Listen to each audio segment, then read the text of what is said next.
মাধ্যমে আমাদের একটাই চাওয়া, বেসরকারি প্রাথমিক বিদ্যালয়গুলোকে জাতীয়করণ করে আমাদের অধিকারকে ফিরিয়ে দেওয়ার জন্য। তাই আমি এই মিডিয়ার মাধ্যমে ঊর্ধ্বতন কর্মকর্তা কর্মচারী কর্মবৃন্দকে জানাচ্ছি যে আপনাদের সুদৃষ্টি মাধ্যমে আমাদের এই বিদ্যালয়গুলোকে যদি জাতীয়করণ করেন তাহলে আমাদের ভবিষ্যৎ জীবনটা উজ্জ্বল হয়ে যাবে। আমরা আরও যারা অন্তর্বর্তীকালীন সরকারের প্রধান উপদেষ্টা ডক্টর মোহাম্মদ ইউনূস স্যারের কাছে আপনার কি একটু মায়া লাগে না?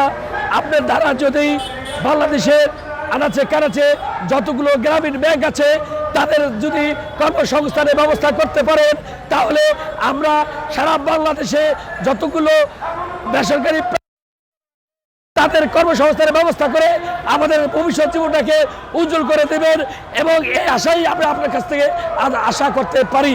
যদি আমাদের এই অবস্থানগুলো শিক্ষকের অসহায়ত্ব মিডিয়ার মাধ্যমে প্রচারিত না হয় তাহলে আমাদের দুঃখ প্রচার করার মতো আর কোনো মাধ্যম থাকবে না। বেসরকারি শিক্ষক, বেসরকারি প্রাথমিক বিদ্যালয়ের শিক্ষকদের মনের আবেগ, মনের দুঃখ, মনের বেদনাগুলো মিডিয়ার মাধ্যমে প্রচার করে যাতে ঊর্ধ্বতন কর্মকর্তাদের নজরে আসে।